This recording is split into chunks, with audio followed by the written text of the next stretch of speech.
welcome to the CollectingCars.com podcast with Chris Harris and Edward Lovett.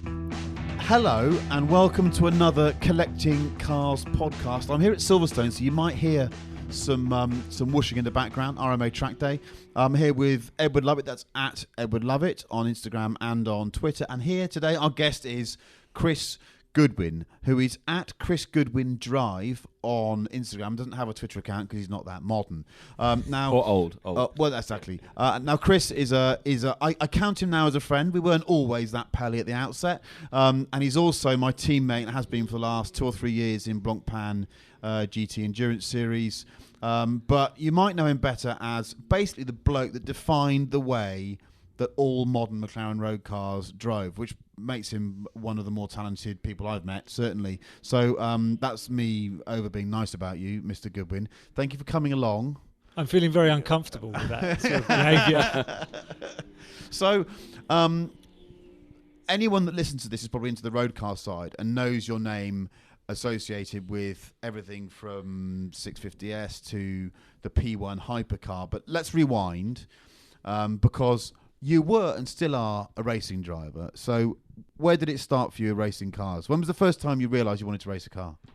Well, first of all, I'm not a racing driver. I just race cars occasionally. It's my fun. It keeps me alive. I'm a professional test driver, and I was a professional test driver for Mclaren for 20 years. But rewinding back, so I grew up and my dad was a doctor.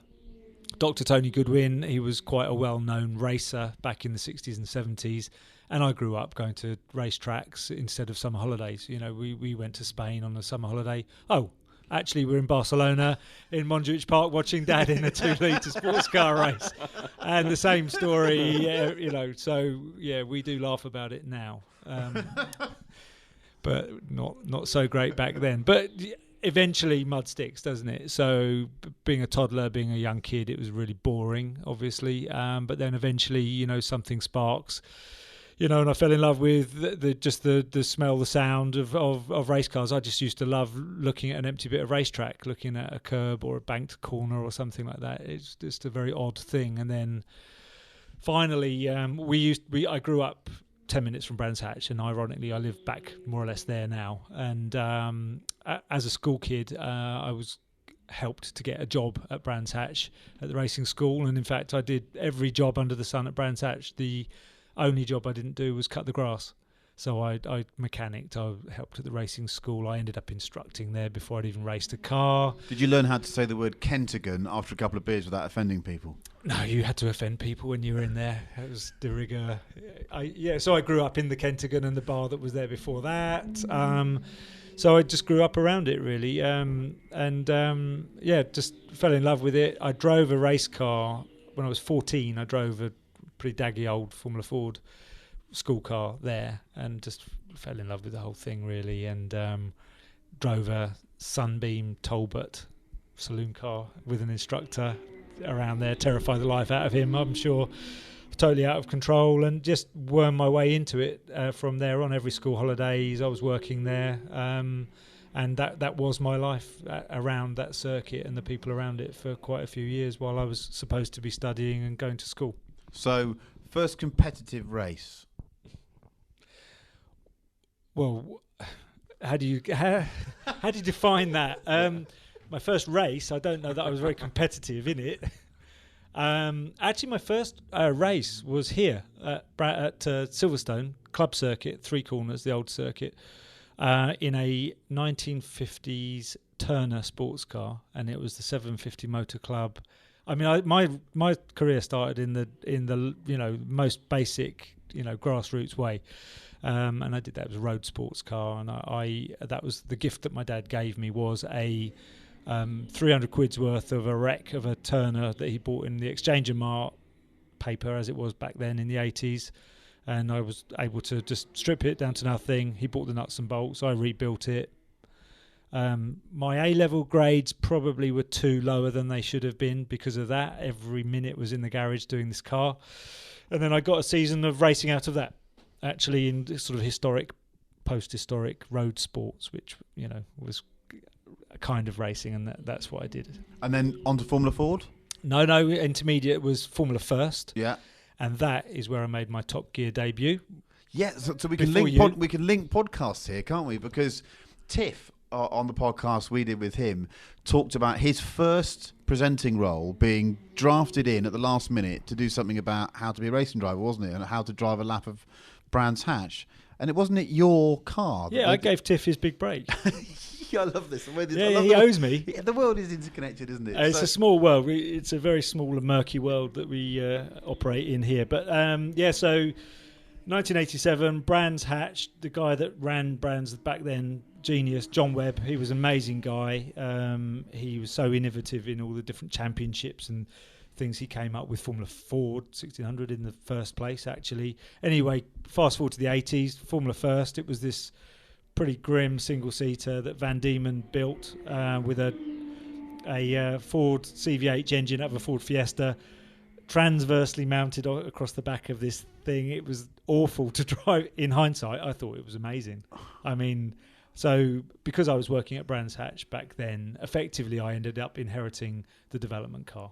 They sold loads and loads of these things. It was a big success. John promoted it brilliantly through. He got Cellnet to sponsor it. They were the big sponsor and everything at the time, and got Top Gear to cover it. And the way they chose to cover that championship was through a driver, and that was me. And that was all done because I'd been ferreting around and mechanicking as a gopher at the racing school. So fortunately, if you do well at one thing and people like you, good things happen. And so the next step for me was that they were looking for a driver. They thought of me. And as a result of that, a mini documentary about my fantastic debut single-seater season kicked off in 87. It was horrendous. So at that point, you love racing. Yeah. You're doing okay. You've proved you can drive a car. You know your way around a car. You can take one apart and rebuild it. Well, I did quite a few times, actually. I smashed it up so regularly. I worked for a year for nothing to buy the bits and won the last race of the year. So I crashed a lot. Very graphically, onboard cameras were a new thing back then, so there's some really embarrassing onboard footage of me shunting.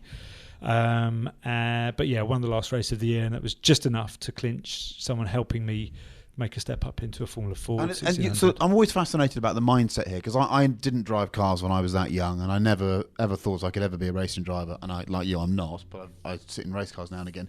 But did you think I could be a Senna, I could be a Mansell? What were you thinking at that point? No, and again, going back to this Top Gear documentary, there's a clip, and I don't think anyone's seen this thing for decades, because I think I've got a VHS tape of it somewhere. Well, I think we can safely say it's about to be. I doubt it. Transmitted onto YouTube, so my channel, so people can see it pretty soon. Well, because you might have hair then as well. I had a lot of hair then. Yeah, exactly. They asked the same question, so think of something original to ask next time, Chris, would you please? Yeah, I will. But what was your answer? I think Chris Goffey asked me that question. Did he? Was it one leg up on the bumper? Yeah, definitely, yeah. But did he? So he asked the question, and I said, no, do you know what? Not really. I just want to be a professional driver in this business. I'm going to university to study engineering, and it would be great if I could combine the two things. Said that in 1987.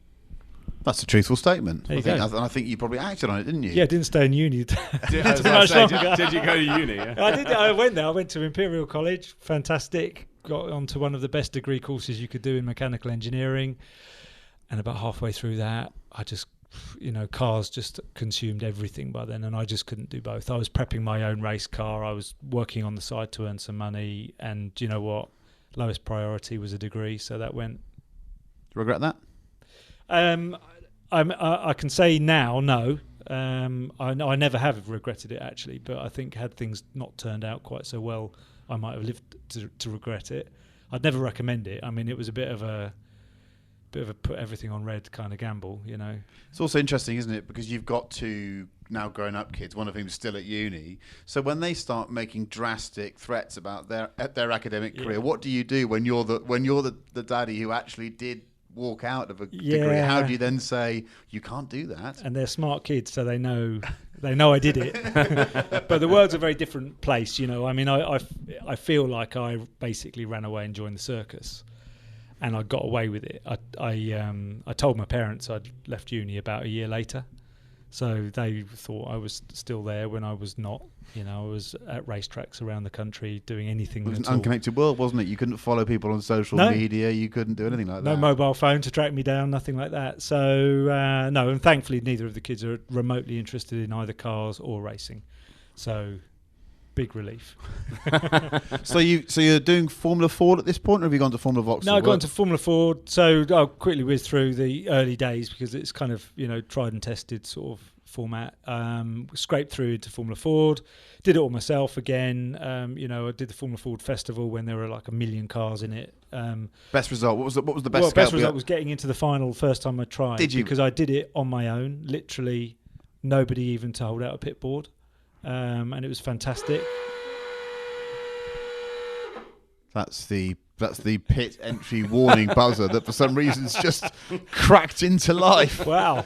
Just looking around, it's a red flag, isn't it? It's a red flag at the RMA track day for anyone that's listening. Sounds like one of Tiff's early commentaries. It does, yeah. That's what sounds like Tiff on the Limiter, wasn't it? And we were flat. I did a Formula Ford Festival and it was nothing when it had become very few cars. But there must be some scalps because everyone talks about their Formula Ford years and says, "Well, I beat so and so." So tell me, who did you have? There must be a couple that you went. Well, around those years, it was like Schumacher and Frentzen and those sort of people. The year I should have done very well was the following year because I'd done okay. Year 1, year 2, I actually got a free drive paid for by a sponsor. Universal Salvage. Ironically, I didn't crash much that year. Just won quite a few races, but it's always a good laugh. But that year, I should have won it really, or should have definitely done very, very well. And that was the year that I raced a lot with David Coulthard. He was probably the most successful driver that came out of that year of Formula Ford, and of course. He didn't even win it either, actually. But no, really, really good times. And it was springboard. It was very small world motor racing back then. So is it very evident at those levels that if you're at the front, you're going somewhere? Oh God, yeah, absolutely. Yeah. David was always going to, but he was set the template actually of how everybody does it now. So he hit the ground running when he came onto the scene back then. He had been away testing for months and months and months in Alan McNish's old Formula Ford car, run by the late David Leslie. So proper experience, proper prep, more than anyone had ever done before, and arrived, at the start of the season like at 1,000,000 miles an hour. He was, head and shoulders above us already. He dominated that year and got picked up by Jackie Stewart. He won they almost created the McLaren Autosport Young Driver Award around him. And, he just had the momentum. And it's all about starting a career with momentum and a big splash these days. So if you kind of miss it in those first couple of years, you've got no chance. I think that's pretty much how it works now. Yeah. It certainly worked for him. Never caught him up. Our paths crossed a lot of times, actually. So, Chris, you did as well. I did the Formula Ford Festival. This will make some people laugh. I used to work with when we were doing Drivers Republic. By then, I think it was 08 or 09. The Formula Ford Festival was it was a shell of what it used to be. It used to be 150 cars, didn't it, or something? And you had 19 pre-qualifying rounds, and people parked out in the third car park because there were so many cars. But there weren't many when I was there, and I made it to the final because I was sort of knobbing about in the semi. And then there was a massive stack in front of me on the penultimate lap. And I just drove through as the sea parted. And I think I was fourth from last. And I think the top 5 cars just fell off. And I suddenly thought, crikey, I'm here. I'm in the final of the Formula Ford Festival. And I came last in the final. And who were you racing against? There were some quite good names in it. There was, Tandy was there. And there was a couple of good Brazilians, but no, by then it had stopped being the place to be, sadly. It was a sign of the times. I think the Walter Hayes here still attracts some bigger names. But back there, I think it was just on its final legs. They'd put the new Duratec engine in, I think. But it was amazing just to see what goes into it. And also to see that actually some young racing drivers can come across as being a bit dull-witted sometimes. But actually, those cars are so technical. And they are so... You have to know a lot about setup, don't you? I mean, that's where you learn, isn't it? Well, that's where I did learn. That's exactly where I learned, because I won a championship that year with Van Diemen. Van Diemen I don't know if anyone listening really knows the history of that company. They were the manufacturer of junior Formula racing cars back then, so through the 70s and 80s. I mean, everyone drove for Van Diemen. If you were going to be on the ladder to Formula One, you drove. Ayrton Senna drove for Ralph Furman at Van Diemen. So everyone of that ilk had lived in Thetford, had been at the Van Diemen factory, had worked, raced for the factory team and so on. So it was an amazing kind of schooling there. I won a championship with that car, and then so this was when I started my development driving sort of career, because they needed someone to develop next year's car. So that winter, the winter I didn't win the festival, I then spent the winter at Snetterton developing the following year's car. And you do learn a lot about car setup, suspension geometry, all of the basics, damping and all of that stuff that now I don't know really where you go to really learn that in such a hands-on way. Racing drivers don't learn it because they get given a spec car to race, with a couple of wing settings and a couple of damper settings. They don't develop anything much from scratch. It's not their fault. It's just the way motor racing is now. All of the cars are kind of arrive, jump in, and they're kind of already there, And in the road car industry, at the same time, it's not really a tried and tested path to learn in such a hands-on and nuts and bolts way, really. So that was great. I went to Snetterton. Ralph Furman was this legend that had all of the best drivers in the world. He'd seen it all before. And my first test, I remember going to Snetterton, freezing cold, November, December. Went to the pits, got in the car, did a few laps, completely empty Snetterton, pulled back into the pit lane outside the garage, and the mechanic came out eventually and sort of said, "Well, what are you doing here?" I'm like, "Well, I've done a couple of laps. Do you want some feedback?" "Nah, not really." Ralph said, "You better just keep going till you're quick enough. No point talking to you unless you're within a couple of tenths of a second of the lap.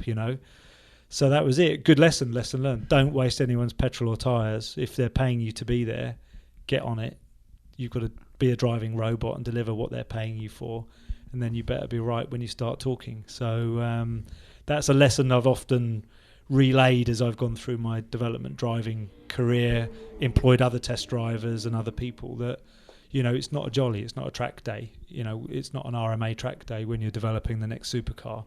You've got a finite budget, you've got to earn your money, you've got to be right straight away. You can't just keep going round and round and round to come up with the same answer. And as I then developed my test driving career in racing cars, I used to jump into other people's racing cars and say, "Well, I'll set your car up for you way quicker than you will. So if you pay me the equivalent of a set of tyres, I'll find you half a second." So you've gone from you went from Formula Ford. What was the next step? So Formula Ford, Formula Renault again with the Van Diemen, and came runner up in that championship. And what we're now, late 80s still? So that's 1990. 1990, okay. Yeah. Got beaten by a fast Brazilian, but beat the world famous Jason Plato, who we were discussing the other day. TV, celebrity like yourself. Similar. We'll get JP on here at some point. Jason, you'll have your chance to reply to that. So then, any tin tops after that? Yeah, so that was pretty much when it really started to go a bit tits up. It was early 90s. Things were quite expensive. I had a fantastic sponsor that had helped pay for some of my Formula Ford and my Formula Renault racing. Again, pure luck and pure, again, from Brands Hatch. Someone built a hotel at Brands Hatch. Someone had to supply a radio paging system to that hotel. This is how long ago it was. And that company was a little company, Telenova, that doesn't exist anymore. But the guy that owned and ran that company, Brian Lester, was one of the key people. And there are probably half a dozen key people in my career that just made it happen. And he just gave me enough money to make it possible to do it. Not a budget by any stretch, enough to pay for not even a single Formula 3 race now. But just scraped through. But there was no way I was going to be able to race competitively in Formula 3 or anything like that. So I did a few Formula 3000 races, long story. Essentially, my first one was a bet. Because I didn't have any money to move on, I raced for a different manufacturer in Formula Renault the next year, which was not a great one, Swift. They weren't as good as Van Diemen, so they thought, right, give Chris a drive, and maybe we can develop that car to be like the Van Diemen. It didn't work. It was awful, actually. It kind of bent in the middle. Now I understand a bit more about cars.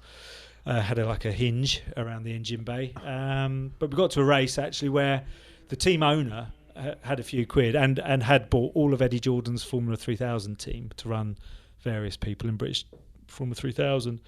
And we got to a race, and it was desperate. And I said, look, if I can lead this race, if I win this race, you've got a spare Formula 3000 car. Would you give me a race?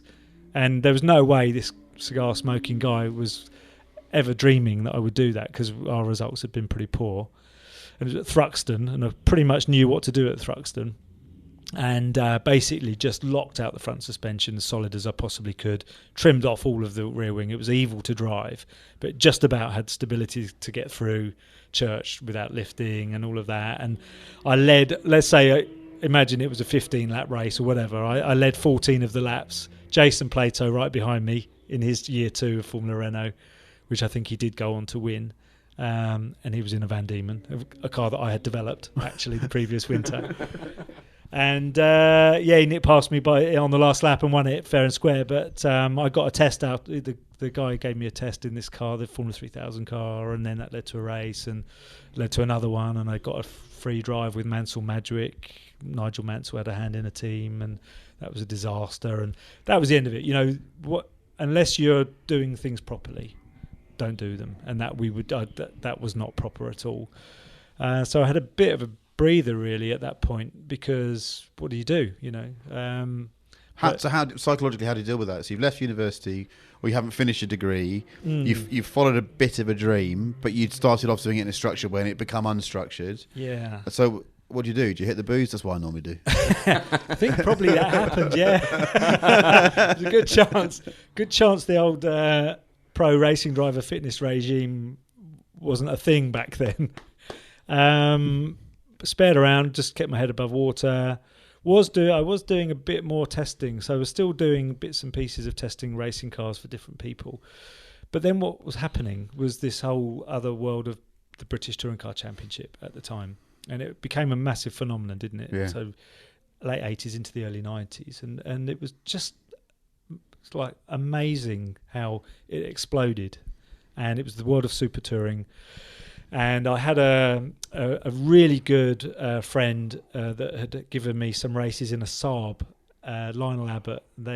Abbott Racing. They did these amazing jobs with what was probably the most boring road car in the world. I remember driving one, and they were like 1 million horsepower, turbocharged engines, and so I did a few races with him, and we won the British Production Car Championship, which was not touring cars. It was, more production-based stuff. They had a sponsor, and that sponsor liked what I did, and he also happened to sponsor Ecuria Cos in touring cars. So my whole life has not been planned at all. It's just one sort of lucky break to another. And anyway, this guy landed me a test in a Ecuria Cos Vauxhall Cavalier BTCC car with Ray Mallock. And that just sparked, and I did all right, did well. It was a test here. I drove David Leslie's car, going back to David, and I got a couple of races out of it and did well in those races. Led to some support from Vauxhall, which is another massively long story of disappointment. What, their product history, or? Well, you'd be the judge of that, not me. But that was my dream. All of a sudden I thought, right, I've landed on my feet here. I'm good at this. I'm good enough at this to be as good as anybody else. And it was all going very well right up until the moment that the following year we sat down and did our team photo for the Vauxhall factory team with myself, John Cleland and Jeff Allen. I've got a photo. That's the only evidence of it, actually. And that's as far as it got, because I think the following day John decided that he didn't really fancy being in a 3-car team, and that car became the test car. And I suddenly was given last year's reasonably uncompetitive Cavalier to smoke about in the privateers sort of thing in touring cars, which was fine. I won quite a few of those. James Thompson was the main rival in that, so I beat him in that championship. But yeah, it was a good lesson in the politics of it all, but also again working with Ray Mallock and that team as their test driver, I learned an enormous amount, and that was also just continuing my journey of becoming more and more kind of valuable as a developer of cars and making cars handle, because they all had the same power. They didn't have any aero back then particularly, so it was all about chassis setup, damping, springs, that kind of stuff. So yeah, chapter. So then you move on to sports cars, and another good story. I love these. Go on. So, because that touring car stuff had gone pretty well, I was definitely a shoe-in to get a factory drive, having not got the Vauxhall one the following year. So the Honda thing was looking like definite. Got a phone call from the board meeting. Yeah, you've got the drive. What year is this? That would be for 95, their first year in. And then I got another phone call, a bit more embarrassed, about an hour later, saying they changed their minds and James Kay was going to do it instead. Like, all right, okay, that's awkward. And then again, just he was well connected with people that were supporting his racing, that were Honda dealers and all that stuff, and that was that. And something quite similar happened with Alfa Romeo with ProDrive, but and ironically, one of the supporters of James was a Honda dealer called Derek Warwick, who was a super guy. But in the end, he was the one that took the Alpha Drive that I thought I had my name on it with ProDrive. How do you navigate your way through this? I mean, emotionally, yes. We're laughing about it now, but it must have been crushing. It broke you. Yeah. So you become quite determined, and that's no different to trying to get a career in anything that everyone wants to do. So journalism, TV, film, music. You feel like a failed actor a lot of the time. You say you're a racing driver, but at that point, how many times had I been paid to actually race a car? But are you making money at this point in your life, or is it quite hand to mouth? Oh, very hand to mouth, and you're kind of, as my wife Sam will always remind anybody that asks, she was the one earning money when we got married. She had a job, and quite right too. No, you can scrape a living. Even back then, you could scrape a living doing manufacturer sort of demo days at tracks, but I was earning good money testing cars. Developing cars had become increasingly my thing. I was quite good at it. I was already, being paid to test single-seaters, touring cars, Le Mans cars, rally cars. I did some testing for Opel with their rally program, for Tarmac Rally, for Hyundai with their first WRC car. So, there was quite... Again, I didn't know anybody else doing that kind of work. So I wasn't really competing with anybody much. It's nicely below the waterline as well, isn't it? Because everyone wants to be quite discreet about it. So it's not like you're shouting about it at the time. But it's like my career now. Even now, there's not many people do what I do. So, there isn't... Is there an opening in the market here for some talented drivers? But unfortunately, they've got to tread a kind of fairly unusual and weird, precarious path to pick up the different experiences. And that's the thing. There's no course you can go on to do it, really. And there's a turning point in your career that I love. It's a conversation that we've discussed about socially over a few beers, but I want you to tell it now on this podcast. It's wonderful. And this is the point at which Chris Goodwin, racing driver / development driver under the radar, realises that the career going forwards might be better served using the latter skill. And it's a great conversation. Yeah, well, you're giving me credit for actually realising it, because, again, none of my steps were my decision. None of my steps or choices have ever really been, what I planned to do. So, going from touring cars, all of a sudden that dried up, even though that was the happening place for a good few more years. But someone at ProDrive introduced me to someone at Lotus who happened to have a team going in the world sports car scene at the time. And I actually stepped into Alex Zanardi's shoes when he first went and got his first break to go and do Indy. And that was a lucky break, and I got that drive, and I did that.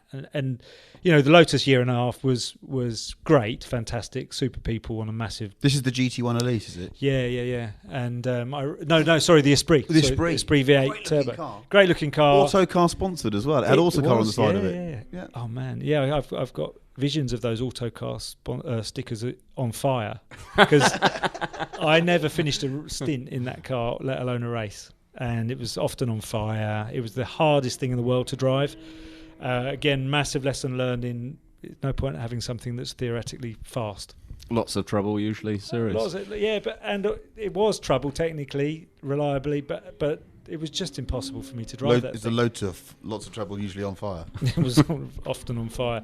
But so, again, fortunately, to cut a long story short, I packed that one in, and I got a drive in a privately funded McLaren the following season. McLaren what? F1 GTR. Oh, come on, you see? So it was mega. So all of a sudden, I had to get fit because that thing always finished a race. It was so reliable. It was the most brilliantly developed thing. It was a proper job. And it was... we did well. Won the first race. I sat in the car here at Silverstone again. Race of my life. What a career-defining race was here as well. The BPR, the World Championship race. Who were you racing with? So, really good friend of mine, Gary Ailes. He was my teammate, and he was quick. He was again someone you should talk to. He'd be hilarious. But on his day, he was quicker than Mika Hakkinen in an F3 car. Just didn't make it. But we raced this thing up against all the factory BMW team, Mercedes, Porsche, all of that. And I did a race here where it was raining like it is here. I cocked up the start of the race and went from a good qualifying position that Gary had earned to ruining it, and I was down to about 15th or 16th at the end of the first lap. I'd sort of gone off, but after 2 hours I was leading the race, and I overtook all of the legends that were in the race, Leto and Stuck and Soper and all of that lot. So it was good. It was a good day, and that helped me with McLaren and my kudos there. So I got roped into their development program for the Le Mans 24 Hours. In the end, that went well enough that they gave me a drive in the Gulf car at Le Mans that year. But I was a racing driver. I was just doing racing stuff. Drove the two-seater Formula One car that they had a fair bit. I was still a racing driver, and I thought, I was like, this is it. I've made it now. I'm getting paid good money to race around the world in racing in a cars. McLaren F1. So this is it. The future. Allow yourself a minute just to smile at that now. Come on. Yeah. The future was looking bright, and forget all that touring car rubbish. Those guys they can keep Snetterton and Knockhill. I was going to Suzuka and Laguna Seca. It was great. How old were you at this stage? 30. 30. Yeah, just turned 30, and so that was all good. And then did that, and they helped me get another drive the following year. McLaren did. And it was just working out a good relationship with Gordon Murray, who was on that side of things, fantastic guy. Jeff Hazel was running the operational side. Brilliant mechanics, brilliant engineers throughout, just quality. And anyway, eventually Gordon said, Ron wants to see you. Right. And I had not a lot to do with Ron at that moment. This is Ron Dennis, by the way, who most of you will know who he is, but obviously Ron is the mercurial owner of McLaren and the guy that's made...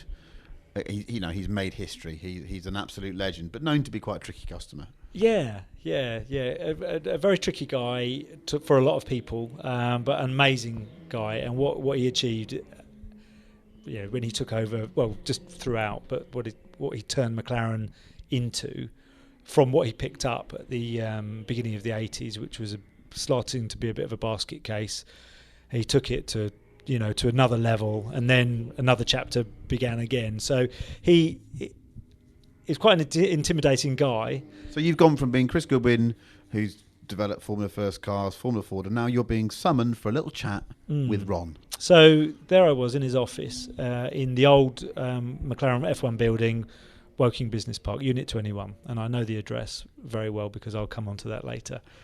But there I was in his office, and he said, Chris, right, Gordon and the guys have talked a fair bit about you, and I've seen what you've been doing for us over the last year or two, and we like what we see, and you work well with the engineers technically, and you're always around in the workshop, and you understand what's happening, and you're technically different to most of the racing drivers that we employ. And then I'm thinking, well, who have you employed before then? Oh, right, Alan Prost, Martin Senna, Niki Lauda. It's a different thing. But so he said, look, Chris, here's the thing. I've got a plan for this company, and I want you to be part of it. The thing is, you've got to give up this racing business. GT racing, it's not really all that important. No one's really interested in it. You need to come and work for me, really. And I'm talking about giving you a job for life, more or less. And I want you to be part of our journey. I'm going to start a road car business, and you know how the structure of Ferrari is. What more or year less. are we? By then it was about 2000. Yeah. So I'd seen a demonstration here again at Silverstone of the Vision SLR at the 99 British Grand Prix, and ironically I've just demoed my current project at the British Grand Prix this year in the same slot almost. And sort of realised in the back of my head that was a McLaren kind of project that they were going to do with Mercedes-Benz back then, but I didn't care because I was a racing driver, you know. So then fast forward a year and there's Ron telling me across the desk that really I need to give it all up because I'm not good enough, I'm doing something that's not worth doing, and here's this job that, you know, he kind of needs a test driver to form the development of these road cars around, and I'm the guy.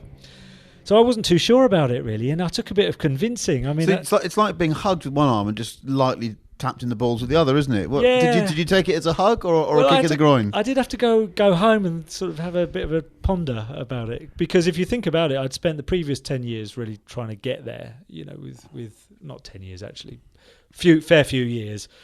Busting a gut, going through the highs and lows, thinking I was going to be a superstar, then clearly realising I'm not, then thinking again I was going to make it, then not. But at that moment, it was going well.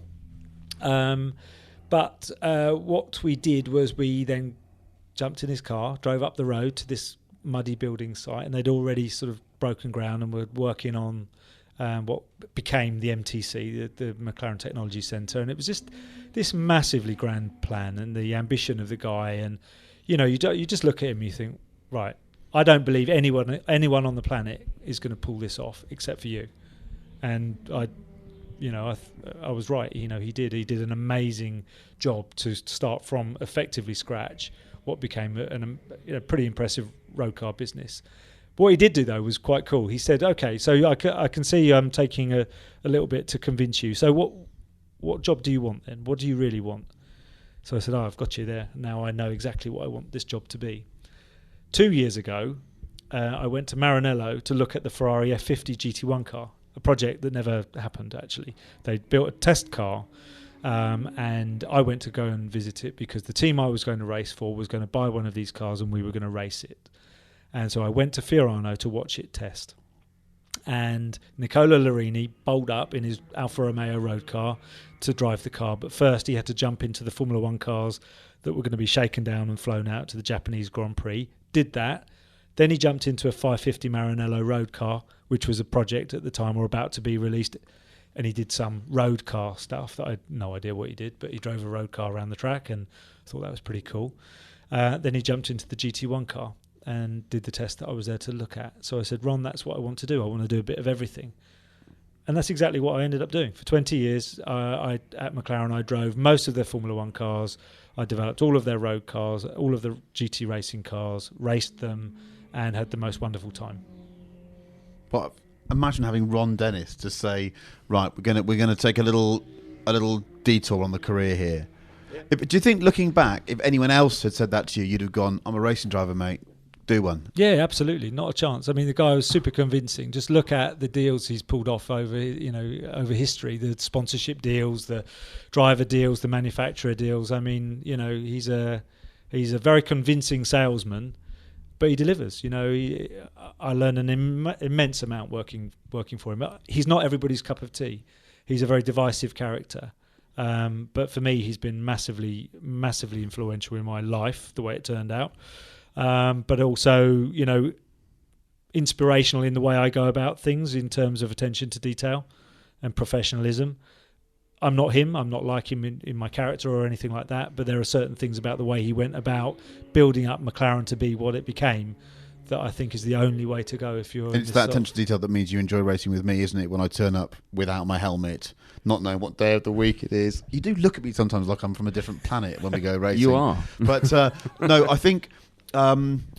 So I want to talk about the SLR before we have a break, because then we'll do the McLaren road car years afterwards. But let's just talk about the SLR.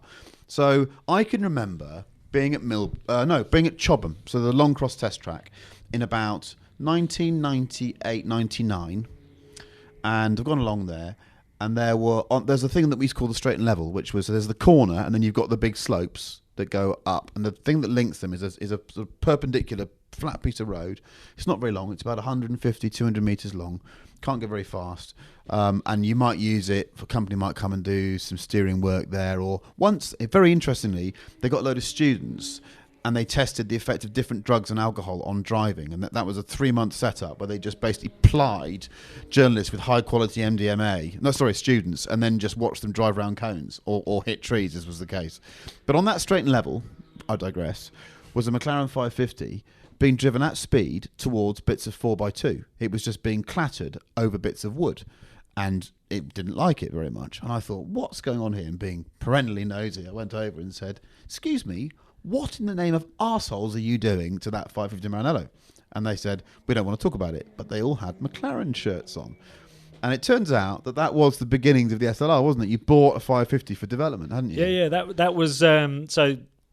The ins and outs of the deal, I don't know, but effectively McLaren and Mercedes-Benz did this joint venture project that was McLaren basically engineering as much of a supercar as they could possibly engineer up into this already defined shape that I'd seen in 1999 whizzing around here as a show car.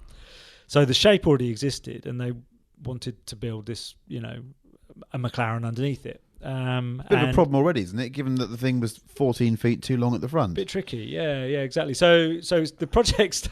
So funnily enough, the project started out with a Ferrari 550 being the target market and the benchmark vehicle. But fast forwarded then a couple of years, I find myself going around Paul Ricard with the Daimler Chrysler board in attendance, me in the finished SLR McLaren Mercedes on the track, with Klaus Ludwig as Mercedes representative in an Enzo Ferrari, which has suddenly become the benchmark vehicle. And it was time to sign the project off and see if we'd achieved our target or not. And it was amazing, and we had to, the SLR was surprisingly quick around Paul Ricard on that day, I can tell you. And it was one of the best laps of my life to get it to match an Enzo time, and it did actually. Weirdly enough, it matched an Enzo time, and it wasn't lacking grunt, was it? No, it was not lacking grunt, and it had stability. It was geared up for a particular kind of track, and it was very much my learning start of my proper learning curve with a road car program, but also very much the learning curve in how road car businesses and the road car industry works. And my overriding memory of that sign-off day was me sat next to Ron, him driving the SLR, with him racing Professor Jürgen Hubert, who was driving the Enzo, with Klaus Ludwig getting him to go faster. And it was literally a race between the two of them, with being whipped by their pro drivers as they were going around, and it was hilarious. But brilliant. I remember road testing that thing for Autocar when it came out, and being pretty perplexed by what the car had become. I was fascinated by it. In places I was really impressed by it. In places I was completely confounded, largely because I couldn't pull out of a T-junction in the UK because I was sitting so far back. But it for me, I'm writing and thinking this exists actually as a metaphor for the complications of the marriage between two very different cultures. You've got this McLaren organisation, it's turning into a road car business, but it's ultimately a racer's fiefdom, isn't it? It's a guy who goes racing versus one of the biggest and the oldest car company in existence. How did they come together, or did they come together? Well, that's experience that's standing me in very good stead. Yeah. Currently. Yeah. Mixing motor racing culture with road car culture is not easy. From the very top of a business all the way down to workshop level. There's just challenges where there's just differences and differences of experience, differences of skill level, differences of expectation, differences of work rate, differences of expectation. There's just differences, and I found myself very much then, as I have done in my recent years now, working as a kind of a go-between or a translator often, a bit of a diplomat. That's not really the right word, but helping those two kind of cultures. Managing the politics. It's not so much politics, but it's just, a bit matchmaking almost, really, making people fit and making different parts of the jigsaw work together. So back then, it was actually a three-way thing, because Mercedes-Benz was one part of it, AMG actually a very separate part of it, and McLaren, and making those three parts work. And there was a lot of politics, clearly. There was a lot of money. But technically pulling that car together, when we had a carbon tub and Gordon Murray and, everything that he brought to the party with his guys. But then we had, I think I'm right in saying it's a steering rack out of an A-Class and a diff out of a Van AO. And there was a certain amount of carryover components and electrical stuff that was, just had to be fitted in there. So it wasn't a kit car as such, but it had a certain box of bits that we had to play with. Gordon Murray's famously not that complimentary about the car, is he?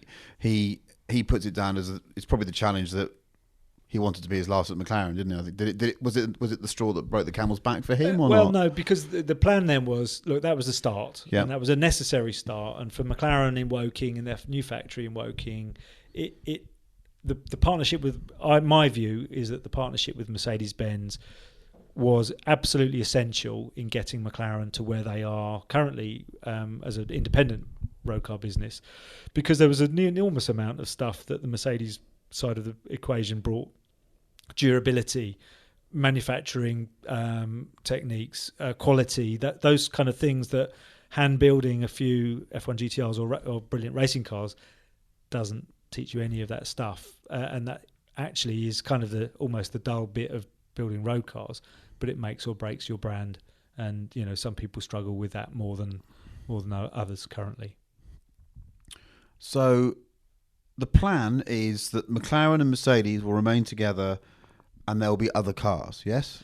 Well, that was the plan as far as I understood it, and it didn't happen. And I think then around that time, we had car projects lined up, which were all going to be Mercedes-engined car projects. That's no secret. And I was working at Autocar at that point, and we were running a lot of scoop stories at that point. The news pages, every other month, there would be there's going to be a mid-engined McLaren, Mercedes coming. And of course, it didn't happen, but those cars did eventually appear, didn't they? There were lots of scoop pictures and artistic impressions of silver rear mid-engine cars, weren't there, in Autocar?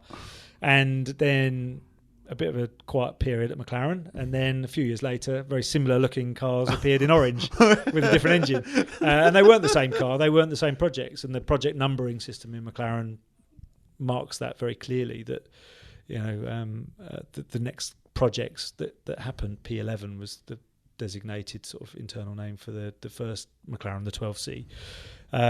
They were new car projects, but there was that period in the middle where there was a recovery from being effectively part of Mercedes to being an independent, and quite a brave, and then another massively brave step for Ron and for Mansour OJ and the shareholders of McLaren to go it alone. I can't see how you do it now. Time for a break. Let's tiff again.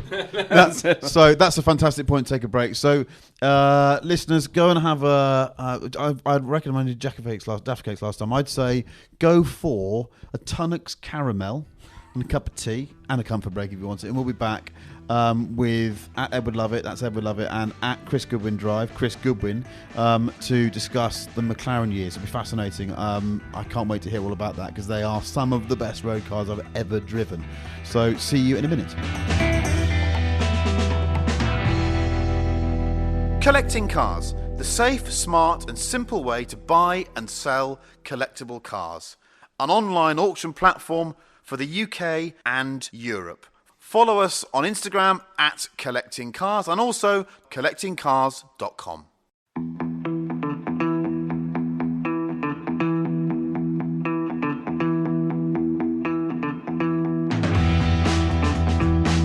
the CollectingCars.com podcast with Chris Harris and Edward Lovett. Welcome back to this Collecting Cars podcast with Edward Lovett at Edward Lovett. I'm Chris Harris at Harris Monkey, and Chris Goodwin, who is at Chris Goodwin Drive on Instagram. Now, the McLaren years. So the McLaren SLR is now finished. They're all sold. Done lots of different variants, including one with no windscreen that I never understood. And The Sterling Moss. the Sterling Moss. Well, that's a popular. It is worth all the money now, isn't it? So, but the cars are worth a lot of money. They're very rare. And now what a Ferrari But just Ferrari made. are doing the exactly Monza. that. There's, I don't know, loads of manufacturers are doing things like that. I've always thought windscreen's quite a handy thing in a road car, but Well, they are when you're doing 350 kilometres an hour, which is the top speed of a Sterling Moss SLR, which was because it had the figure. 720 horsepower then, didn't it? Yeah, it was quick thing. Doing that around Nardo, and we had to do 350 to get paid. What did your crash helmet look like afterwards? Well, yeah. Pot marks. I've actually blocked all of that period out of my life. It was a bit fraught. So, the MP412C. So we know these McLaren road cars are coming.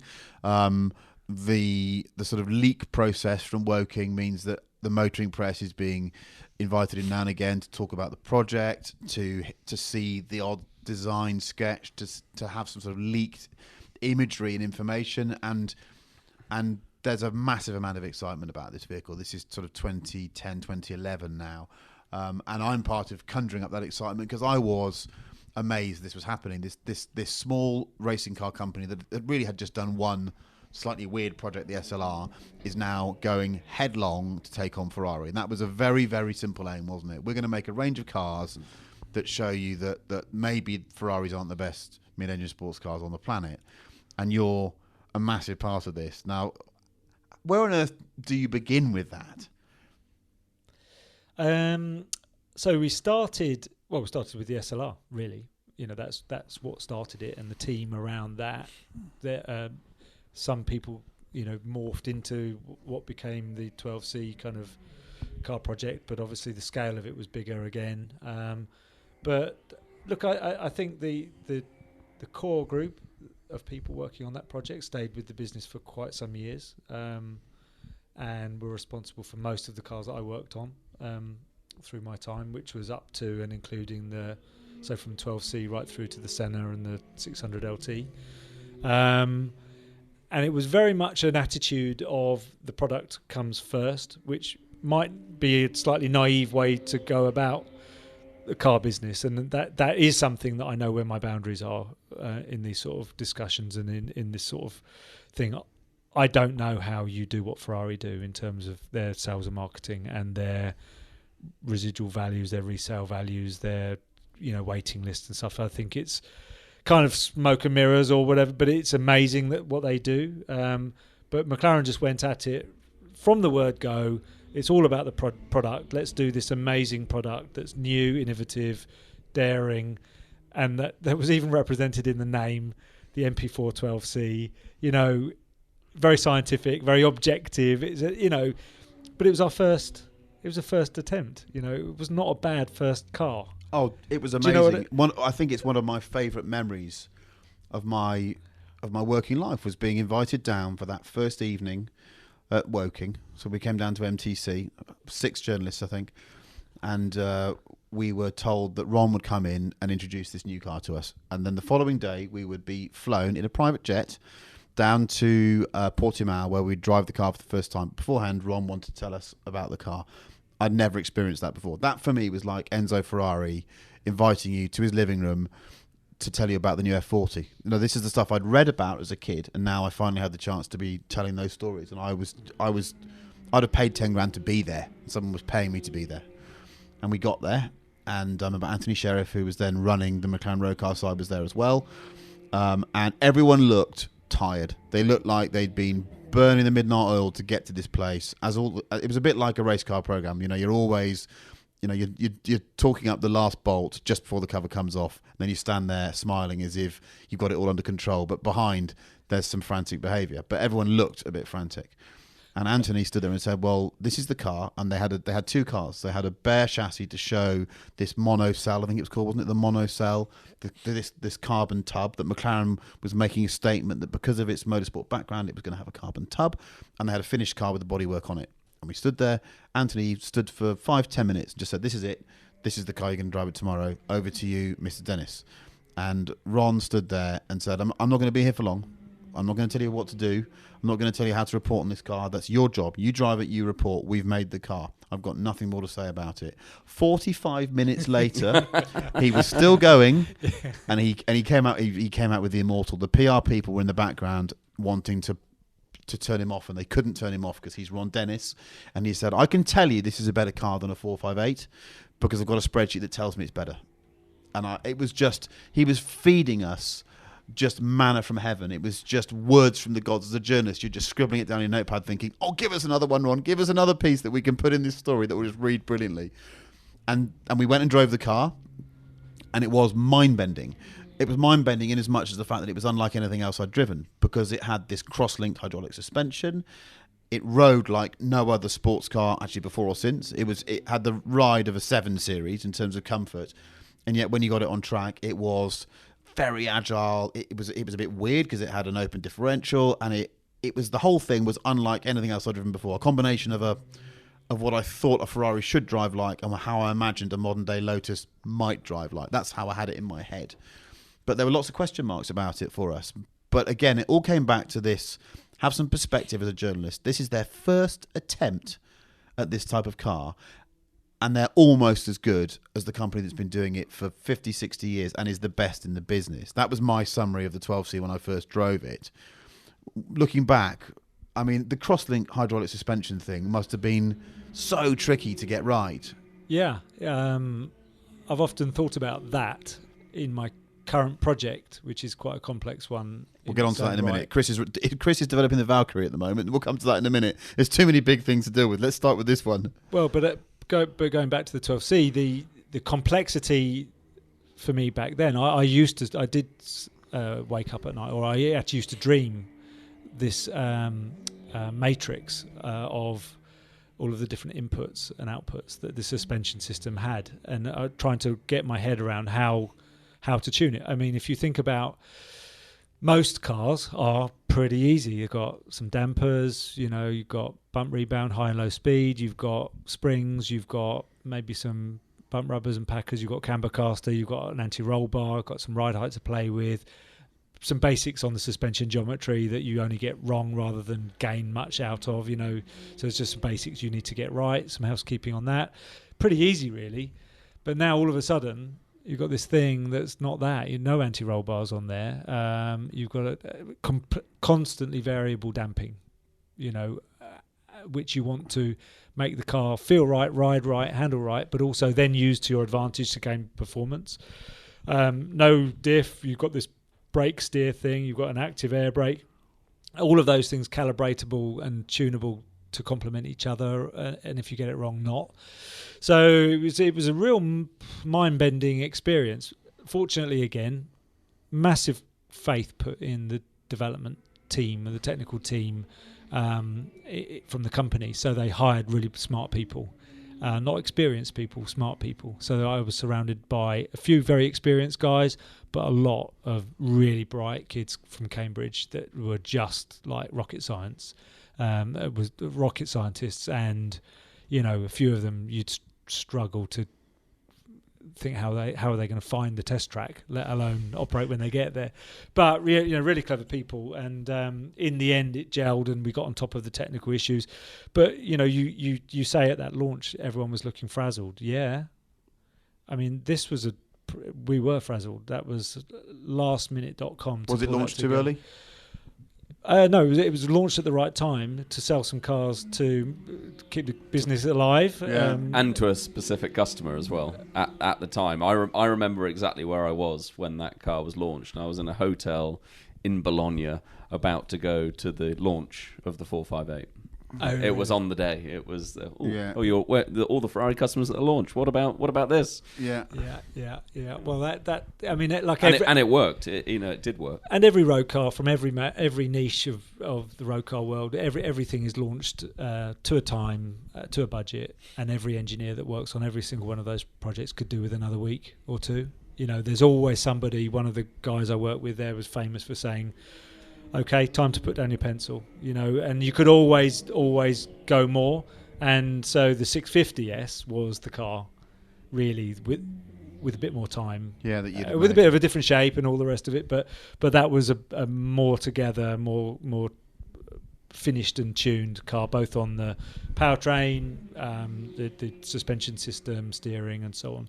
But that's just life, Every project I ever did there, you look back on it now and think, oh, I could have done it a bit better. But at the time, it's the best you can do. So 12C was not a bad start. 650 was the next one, and that was better. Then we started working on the P1 and the 570 and the 720 and the 675 LT, and each one that we, the same core team, worked on the design and then the development of that design, and got better and better at it.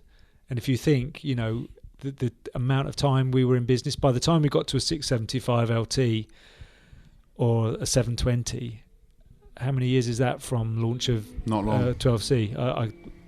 It was only 4 or 5 years, wasn't it? Yeah. I think for me, if you take a step back from the cars, as a statement of intent, the 12C was a numbers car, spreadsheet car, and it felt it was lacking some emotion. That was the consistent comment in the press, and this is when I started communicating with Mr. Goodwin about road cars, because I'd met him before, but we didn't really know each other.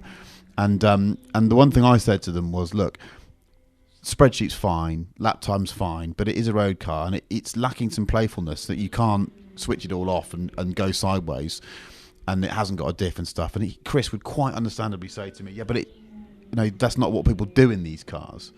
And I said, yeah, but it's what sells them. That image on the front of Evo magazine of the thing fully lit coming out of a third gear corner, that may not be what you do with it, but it's a bit like homes and gardens. Your house doesn't look like that, your holiday home, but you imagine that it might look like that for one day a year.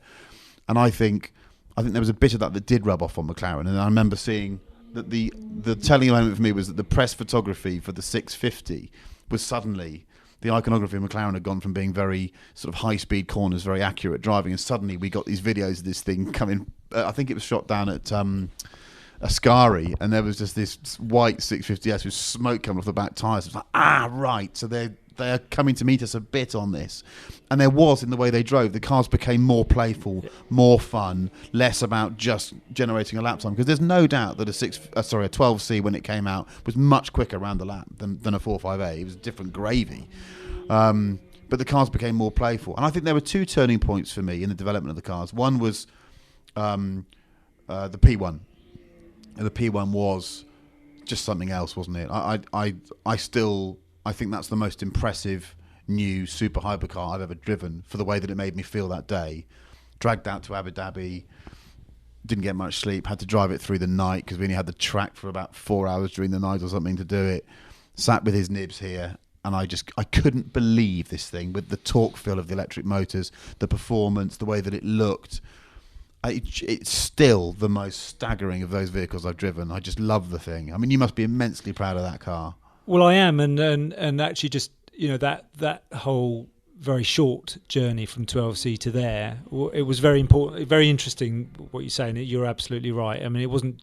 I won't give you full credit for it, but that your message and the message from customers, from the media, it was new news. It was all new news to a lot of us. I mean, we weren't exclusively a bunch of racing guys or guys, super brains from Cambridge or whatever. There were some road car, was some road car experience within the company, but not so much. And the dominance of the racing, of Ron and the racing culture and stuff, did lead largely to the 12C being what it was, but it wasn't necessarily all by design. A lot of it was we didn't know what we didn't know, and then you start to get feedback. And so, we invested an enormous amount of time and effort in trying to understand actually what makes the driving experience that's going to make someone love a car or have fun that you can't measure. What's the fun factor? My favourite drive is my Fiat 500. Yeah. I love that car. It's an old Fiat 500, and it just gives you so much driving joy. It's nothing at all to do with any performance metric. So in a very short space of time, I personally, and I know we as a group, invested a massive amount of time in trying to understand how to make the cars more fun, but not in a mutually exclusive way to the performance. So we never ever sacrificed performance for fun or showbiz, and that was always something that we would use as kind of a derogatory comment about a car we'd seen that had some showbiz feature or showbiz technology that was on there just for the sake of it.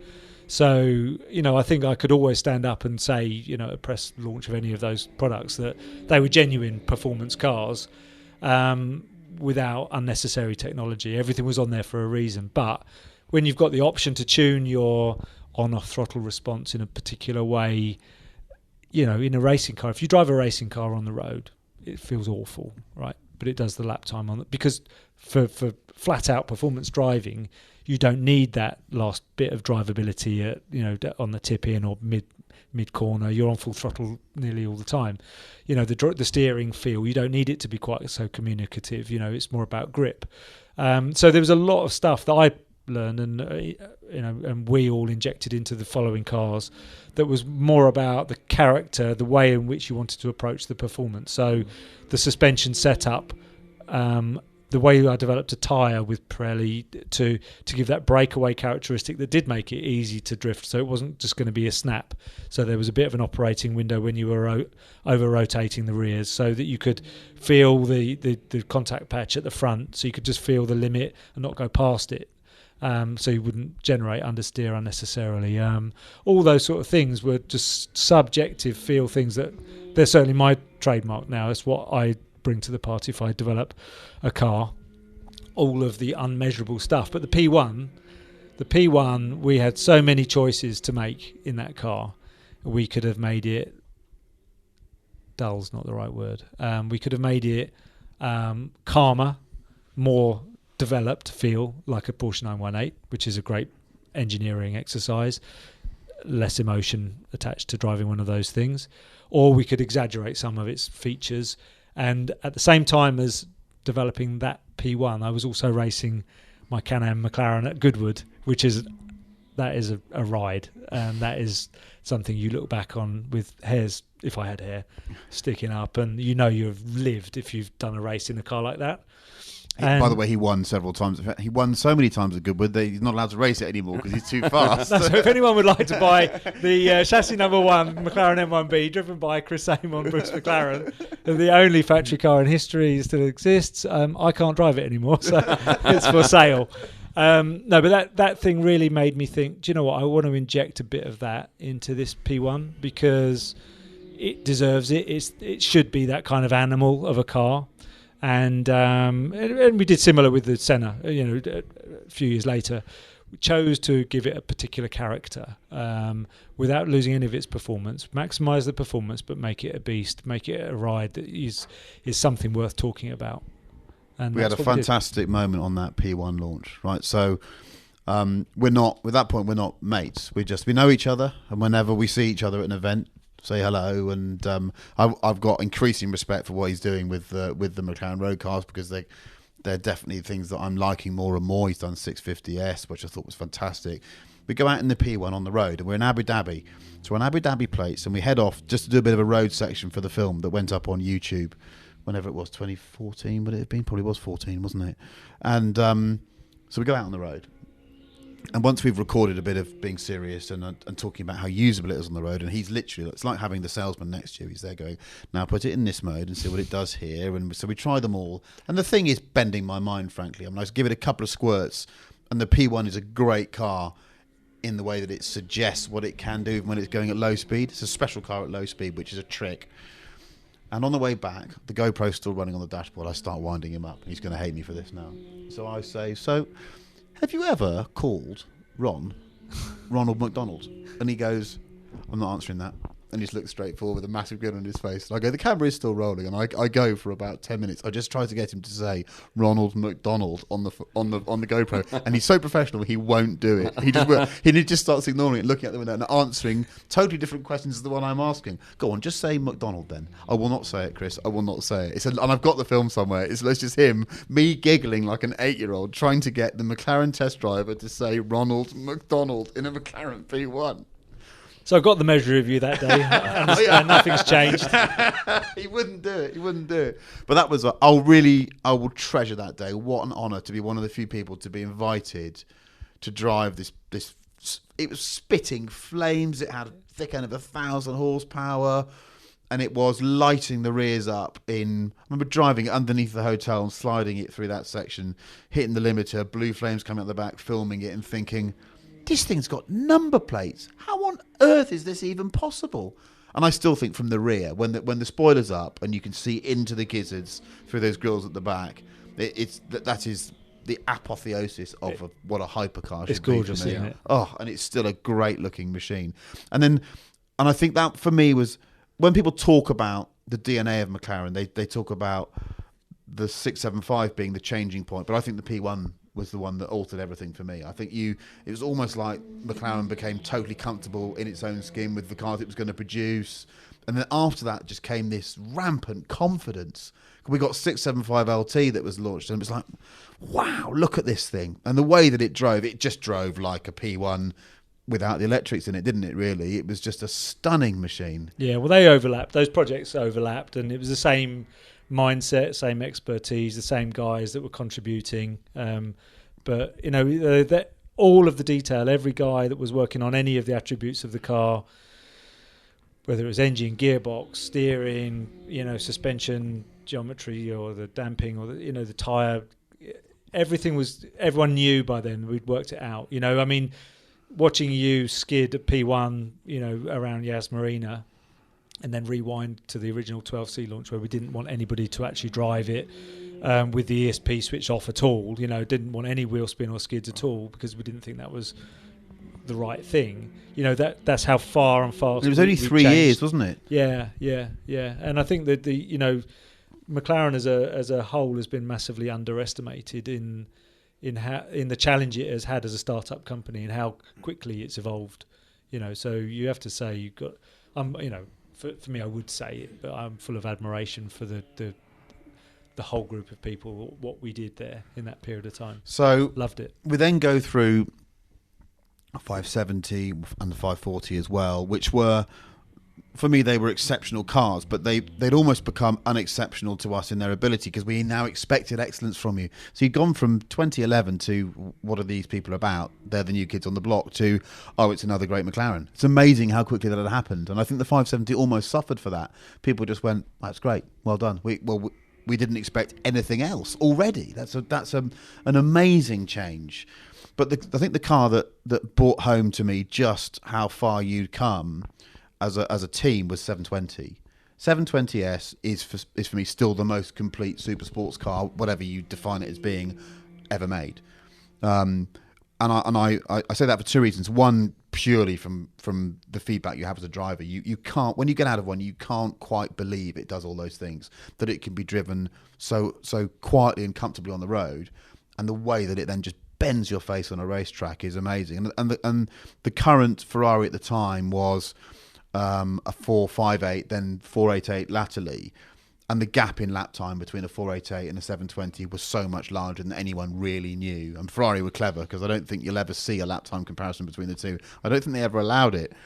But around Silverstone, it would be multiples of seconds. It would be 3 or 4 seconds, wouldn't it? So So you were and the rest, you were almost over delivering in terms of performance. I mean, the 720 could have been 20% slower and still been the best, couldn't it?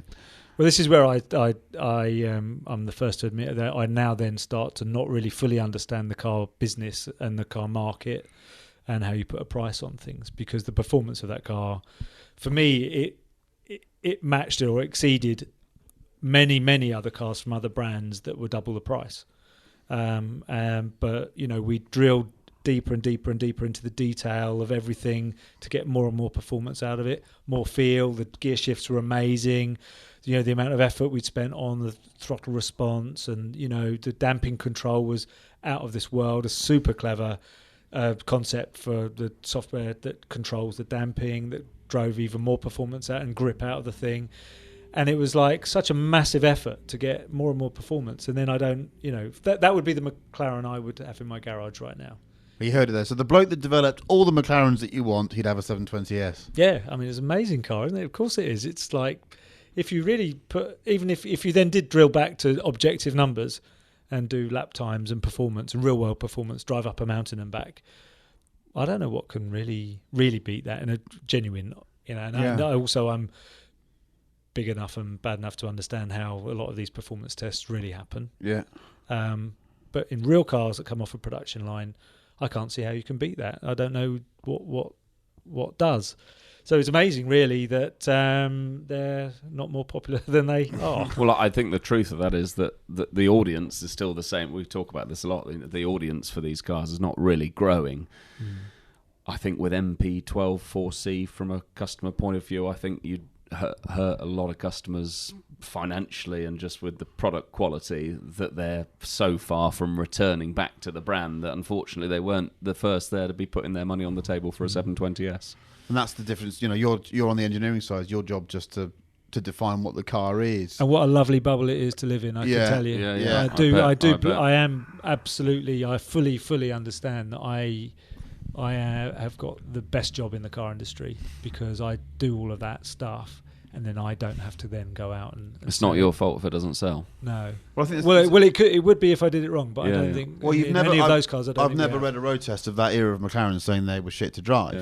And I think the reality is that, you know, there are too many out there, and 720 residuals have taken an absolute burden. But they've stabilised now. But you know, if you can buy that car, so there are people paying. You go in and spec a Carrera, you know, a new 992 Carrera 2. You could easily spend £130,000 on that car. If you put your hand in your pocket for a bit more, you can have the best supercar ever made. Yeah. I still find that compelling, and I think people will wake up to it soon. Well, they will, and they're buying used cars for 280 grand, and they know that's the. Well, that purpley blue colour, you can't see it because you're listening to this, but one just flashed past on this track day, and that purpley blue colour, a 720. I just look at it and think, God, I want one of those. It's a fantastic motor vehicle. So 720S, the last McLaren, the last two that you did were Senna and the 675 LT. 600 LT. Sorry, 600 LT. And Senna, yeah. So they were finished the dynamic calibration and stuff, and then I left. So they went into production a few months after. So a sad day for you. You've given nearly 20 years of your life there, and they've given you some back. So there's some reciprocal love. Speedtail, you were involved. No, not at the early stage. No, I sat in. They just took a photo of you. Yes, that's essentially pretty much. Okay. Yeah. And so and we won't go into the ins and outs of that, but so you've left the company, and you've been poached to go to another organisation, right? Which is this nascent Aston Martin hypercar called the Valkyrie. Not a bad project to move on to. I mean, you do pick them, don't you? So you finish what will be regarded as the great McLaren era for me, and now you go to Aston Martin to do the Valkyrie. Yeah, it's I will have been quoted a million times saying that I would never leave McLaren. Why would I? You know, why on earth would you? In my job that I had there, it was a fantastic position, great responsibility, fantastic projects. You know, continuing on into the future. But it was quite an unusual call that I had, asking for advice on, from someone working on that project, the Valkyrie project, to find a development driver to help them develop the thing. So someone that knows about very fast cars that have active suspension, a measure of hybridity, mean, it's quite, when you draw the Venn diagram, there's not many of you out there, are there? I couldn't think of anyone. I couldn't think of anyone that was going to fit the bill. So there we are. I just couldn't think of anyone to suggest. So anyway, one thing led to another. I went and had a chat with Adrian Newey, and Come on, that must have been exciting. It was really exciting. It was really cool. And if you think I started my McLaren journey 20 years earlier with Gordon Murray, and he had just done his road car project. I didn't work on the road car, just the racing cars. But then fast forward another 20 years, and then here I am with Adrian Newey at Red Bull Racing in his office, and he was showing me parts of the car, showing me drawings, showing me components, and I just thought, wow, this, I'd not even really registered it. When you're working for, when you've got a team, everyone else is rubbish, right? When you're like dyed in the wool, a supporter of one football team, everyone else is rubbish. I'd worked at McLaren for so long, I didn't have a moment for anybody else or any other project. So, I'm not a guy to race a car and be constantly looking in my mirrors. Although if you'd seen me in Barcelona last weekend, you might disagree. I normally am. So I wasn't 100% up to speed with what this car was really all about. So Adrian showed me some stuff that I just found so compelling. Speaking to him about his vision for it warranted a follow-up. So I went to see Andy Palmer. Andy is a great guy that had a great vision for the future and of the company, of what Aston Martin needed to be. Very bold plans, clearly, and it's reminiscent of sitting there with Ron and his unbelievable plan for the future of McLaren.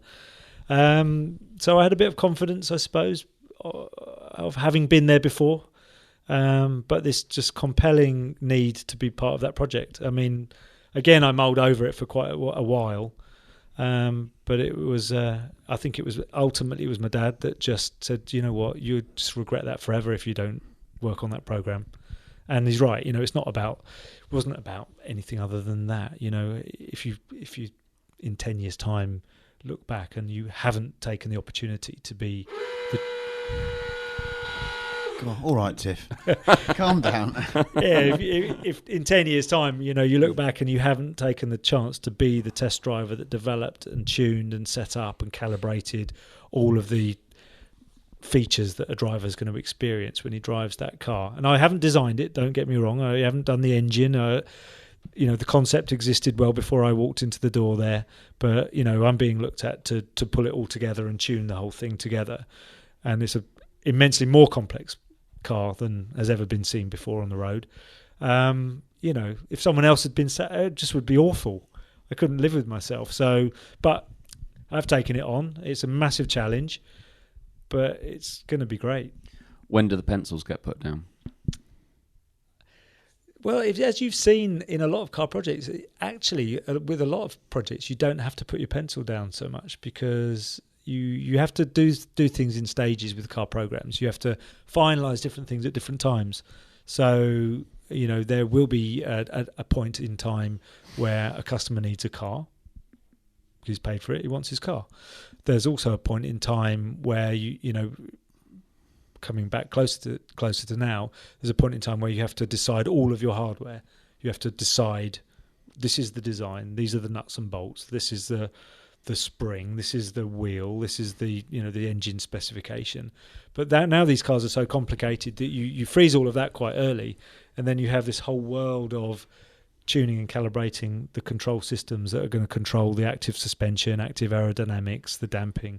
So all of the stuff that we played around with McLaren times a few because of the added layers of complexity with a fully active suspension car. I could even, you could even see different specs of this car coming out over the years, really. It's going to be amazing straight away, but it's something... Is it unlike anything that's been seen before? Totally, 100%. Fantastic. Yeah.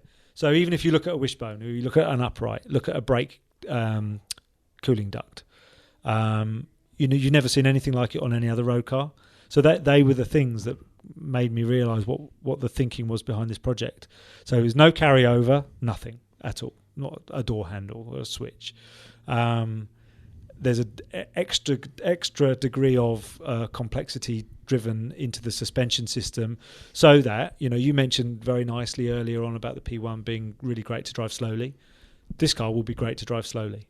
It won't be like a racing car on the road. It will be like a great road car on the road. And, you know, I've got a love for old racing cars. I love old 60s Lotus cars, the super lightweight touch you have to the pedals and the steering. That's a character I really believe is a DNA of a British sports car. And you can make things feel light, even if they're not as light as a 600 kilo, 400 kilo Lotus racing car. But you can have that as an idea that you want to inject into everything. So you want the responsiveness and the light touch of the steering, the pedals, the control, you know, the agility, nimbleness of the car at low speed, rather than it just being a dead, bogged down, kind of numb thing, which sometimes has to be driven into a car for its high speed stability, for instance. Well, we've got tunes we can play endlessly, really, with the suspension stiffnesses. We can move balance of spring stiffness and roll stiffness and damping around the car quicker than you can blink an eye. You know, you won't be able to feel any of it. And again, with the McLarens, I think you'd be surprised how complex the control systems are on the suspension, but they just don't feel it. No, they don't. And I suppose that the McLaren journey is probably charted by how analog you made digital feel by the end. And that's the challenge.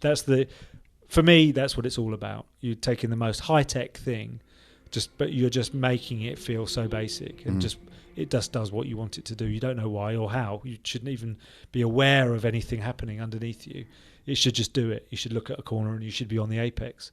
You should get on the throttle and you're all of a sudden on the exit. You know, you should be doing 200 miles an hour on a challenging bit of road. But of course it's arrow straight, you know. You hit the brakes as hard as you can, and of course it's got braking stability. It's not weaving around all over the road. And they're the things that, you know, we are now blessed with all of this technology, and you can abuse it. There are cars out there that feel very high tech. You can feel the rear steer out of sync with the EPAS steering, which isn't really in tune with the way the suspensions work, you know, and the tyres aren't really tuned to match what the chassis and suspension's doing. So you can actually make a very basic car feel kind of disjointed.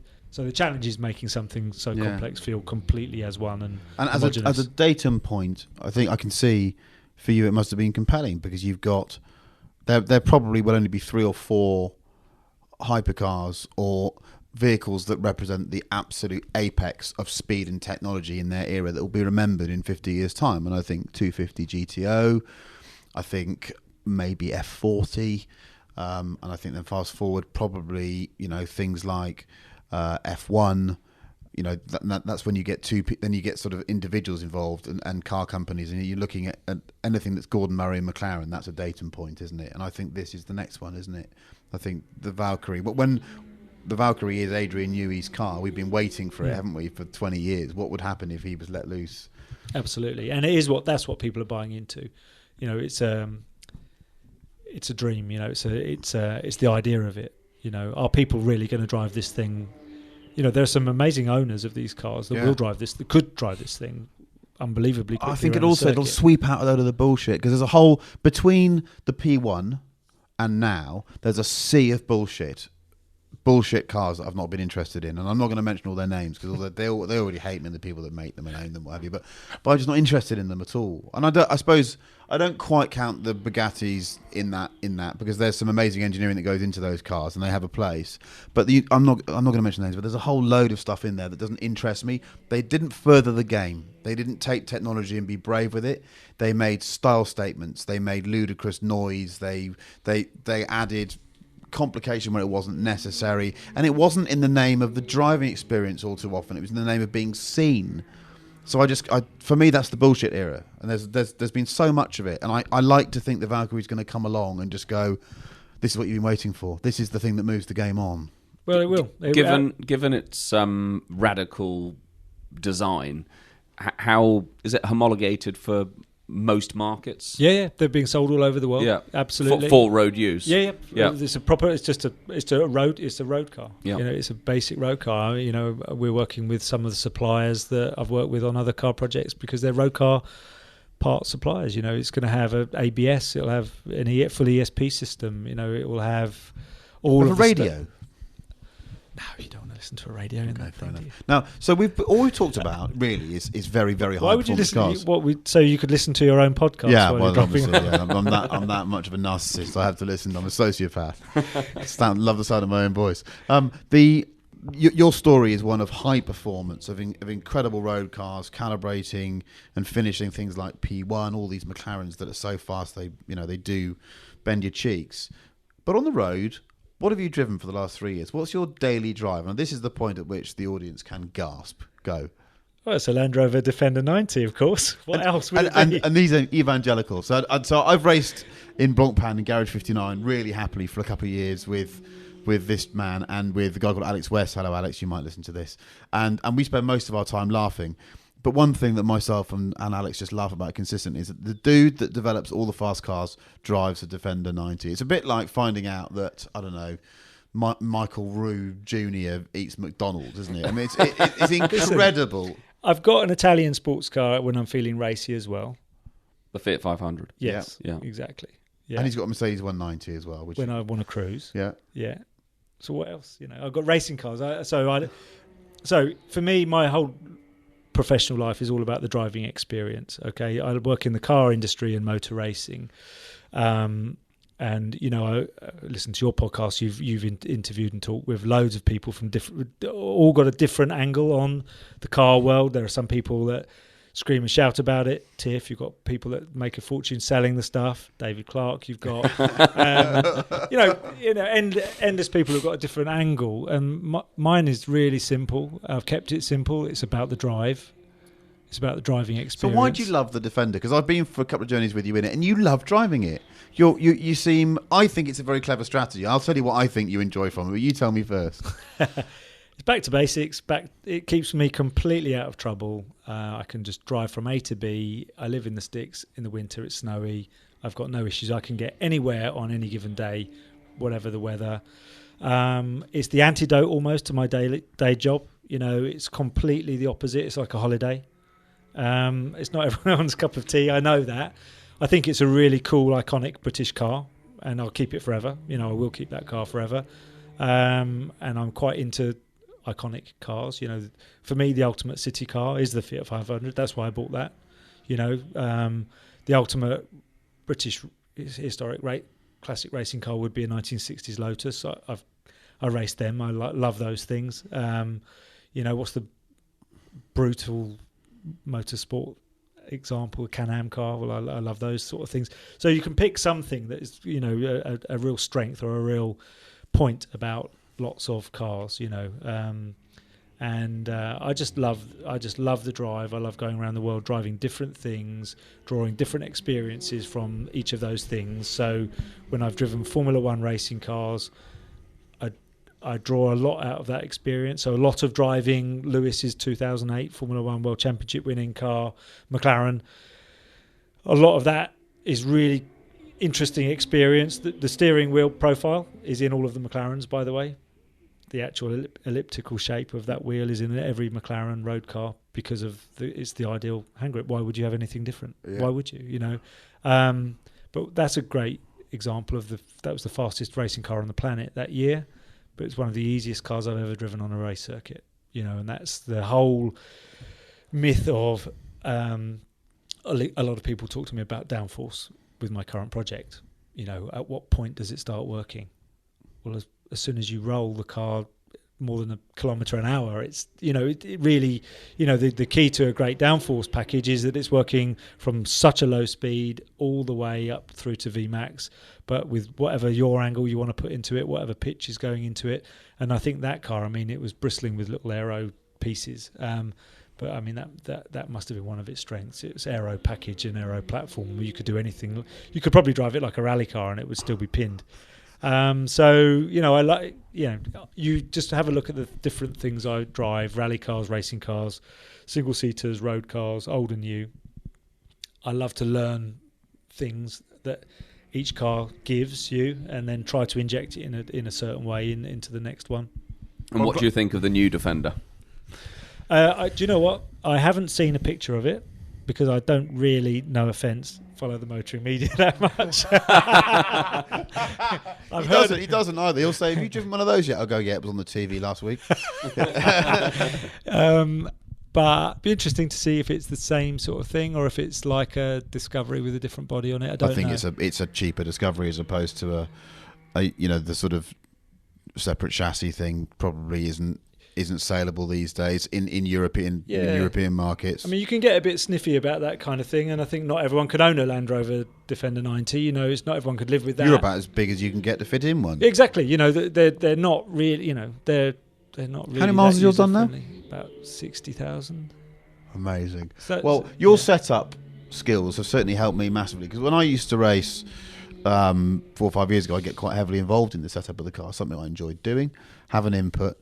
But after the first couple of races I did with Goodwin here, I remember thinking, he knows a bit about this boy does. And furthermore, when he says he likes it and it's good, I tend to like it and it's good. And ever since then, it's been a really happy couple of years racing we've done with Alex in Blancpain with Garage 59, which is one of Chris's businesses. And it just worked, because Chris would sort the thing out on a Friday and just say, I think this is the right thing to do. Because too many cooks, when there's multiple driver racing, really does spoil the brew, doesn't it? It's an absolute nightmare. So Chris sorts it out, Alex and I drive it, and we're very, very happy doing that. So I'd like to thank you for the setup skills. I benefit in that way. He always makes the racing car better to drive. It's and it is a skill. And what's really interesting is watching him work with the engineers, because all too often it's a bit like going to a really good chiropractor. You walk in and say, I've got a problem with my left toe, and they start playing with your right earlobe, and you think, well, and they'll tell you there's a nerve that goes all the way up through. And it's the same with the racing car. I'll come in and go, and they'll say to me, what was it like? And I'll say, I've got some instability on entry. I'm rolling the car in, and in my head I'm saying, well, let's put some more support in the rear of the car or something. And then Chris will say, well, why don't we make a change to the left front? And I'll go, why would you do that? It's the back of the car. And sure enough, these changes diagonally, they work, and it's really interesting to watch the methodology of setup. It's complicated, and I fear it's a dying art, because as we move into the era of electricity, maybe people won't care about this stuff so much. I don't know, but it's fascinating to watch, and it does always result in a better car, and it has actually informed the way I think about road cars as well. The more time I'm exposed to good race car setup merchants and engineers, the more I realise how basic some road cars are and how flawed they are and how easy it would be to fix them and make them better. Well, and there are some great road cars out there, and you think, how on earth did that happen? Probably by accident, actually. But yes, it's not something that every road car brand prioritises at all by any stretch. Even performance cars, Look what they spend on a damper. They spend all this money on fancy stuff inside. $5,000 for the leather on the steering wheel, but you'll find out the damper actually probably was about £100. Yeah, and then all you have to do is just change the valve inside that. So it's not even £100 you're going to change. Get the right setup in there, and you transform the steering and the feel of the car. It's not something that everyone wants to invest in. And even in motor racing, look. I used to be paid to race cars. That used to be what I did. Long time ago. I'm not the best and fastest racing driver in the world now by any stretch. It was a long time ago. If Ron hadn't have offered you that job, though, you could have been very quick. Who knew? But you look at some amazing racing drivers, and we see plenty in the Blancpain series in the world of GT racing. But I've worked with some amazing drivers. I've managed drivers that have got into Formula One and spent a lot of time in that world, with just seeing how amazing the guys even at the back of the grid in Formula One are in their skills. But really, it's almost never and just extremely rare to find a fantastic racing driver that really knows how to set a car up. Their reliance on fantastic engineers and fantastic engineering tools, data acquisition tools, simulation tools is got increasingly. It's just moved the picture from when I grew my career. It's a completely different world. Do you now need a great test driver? Well, arguably not necessarily. If it's just purely performance you're looking for, but when you're looking for that little bit of feel that's going to give you a smile and a bit of joy and allow you to skid a car, that otherwise might spit you off the road. It's that stuff you can't measure that I think is very rare that people have learned that. Have you enjoyed Blancpain? So before we sign this off, a few years ago, he phoned me and said, what about doing some racing next year? And I've been racing a Bentley in Blancpain, and it'd been really good fun. I never thought I'd end up racing a GT3 car. I always thought it was a bit too grown up. But I did enjoy driving this Bentley with Team Parker, and Stuart and the boys love them to bits. But Goodwin said, what do you reckon? He goes, because I'm currently a silver, and the way that the FIA gradings go, if you want to be in an AM car, all of you have got to be bronze drivers. And I said, but you're a silver. He said, but when you turn 50, you come down a grade. So you get demoted by age, not on ability, as a kind of pat on the back. So as a very sprightly late 49-year-old, he phoned me and said, I'm going to be bronze next year. I know this guy called Alex, and he's quick, and he's quite keen to do this. What do you reckon? So we all went and did. We just finished 3 years of it, haven't we? Of doing Blancpain, 2 years in a McLaren, and this year in the new rather wonderful Aston Martin V8 Vantage GT3. And it has been immense fun. I've learnt loads, but also, most importantly, spent most of the weekends laughing my arse off, because you can't turn up to these things unless you're laughing and having fun. But for you, you've come back as an AM. You seem very comfortable with it. I suspect it's the most relaxed, fun racing you've done, isn't it? Yeah, look, me and motor racing, as I said at the start, I'm not a racing driver, I'm a test driver. I've been a test driver, professional test driver for most of my career. I also happen to go racing because I love it. Wind the clock back to the 2010 at McLaren. I was asked by McLaren to find a way to help McLaren go GT racing again. So along with my current partner in Garage 59, Andrew Cacoldi, we started McLaren GT business, and we were designing, developing and manufacturing GT racing cars in GT3, GT4. I mean, that was a rocky road to start with, as was the road car side of the business, but we got there. We won a huge number of championships. Our own internal race team, Garage 59, won the Blancpain Championship in 2016. But, we supplied cars around the world that won championships all over the world in every continent.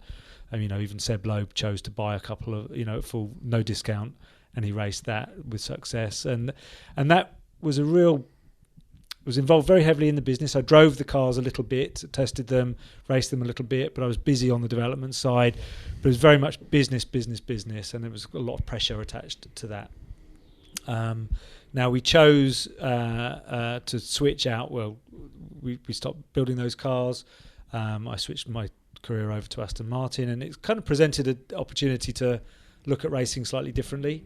And at the same time, I was also reaching the big 5-0. And actually, initially what had been in my mind was, do you know what?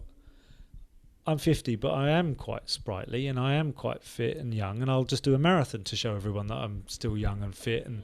And as I thought those thoughts, both of my knees basically disagreed with me and said, no, you don't. So I had to go and have double knee surgery to scrape out the cartilage in my knees, and the fantastic surgeon in London sorted my knees out. Andrew Davies was brilliant. If you've got knee trouble, he's the guy, no one else. Amazing, because I'll tell you why. I went in there on the Thursday, had both knees scraped out, keyhole surgery and both. He said, just take a couple of weeks off, but do not do a marathon when you get up and running, and in the future, do anything you want to do, just don't ever do a marathon. Well, I said, okay, all right, okay, that's a shame. So that was on a Thursday. On Monday, I was driving around here at Silverstone in a Formula 1 car. And I thought, do you know what? I love driving racing cars. Why don't I just do racing then? So hence the decategorising of my licence, thinking about a way to go motor racing that would be fun. And to be honest, it's been brilliant. I've enjoyed racing. I am comfortable about it. It's not my job. But as it turns out, even since Ron told me to give up racing, I won the European Le Mans Series, and I won in British GT, and all sorts of stuff happens by accident. The happy coincidence of reaching 50, having bad knees, and having to go motor racing again meant we raced together, had immense fun. Alex has joined us, and it's been terrific. I think it's been a journey for him, for a guy that is a fantastic road car collector, had done a little bit of Ferrari Challenge. He's now raced around the world. He even this year he won a race on the Nordschleife with Martin Brundle. He's raced with us jokers all over the planet and won a lot of trophies. Developed hugely as a driver and had a good time. And again, it's all about the experience, not about the numbers and the results. It's about the fun you have behind the wheel. One of my things I do on a race weekend, everyone has their time-killing strategies. One of mine is I like quick crosswords. I don't like cryptics. I like quick ones. So just gives you a clue and you have to think of the word. Goodwin sometimes gets hold of my crossword book. I'm aware of it. So what he does is he just writes in rude words. So if I'm halfway through a crossword, I'm battling with it, I'll just look at it and I'll say, I haven't done 5 across. I don't remember 7 across being bumhole. And I'll find him and go, Goodwin, you've been at my crossword book again. And he'll go, and he'll be, no, wasn't me. And I've honestly, it's been really good fun. I've learnt lots because so much of a good race weekend is what happens outside the car. And if you get it right, when you execute, you should have done it all before. The actual race is the easy bit. You just get in the car, and there's some luck involved in the Blancpain because it's so fraught.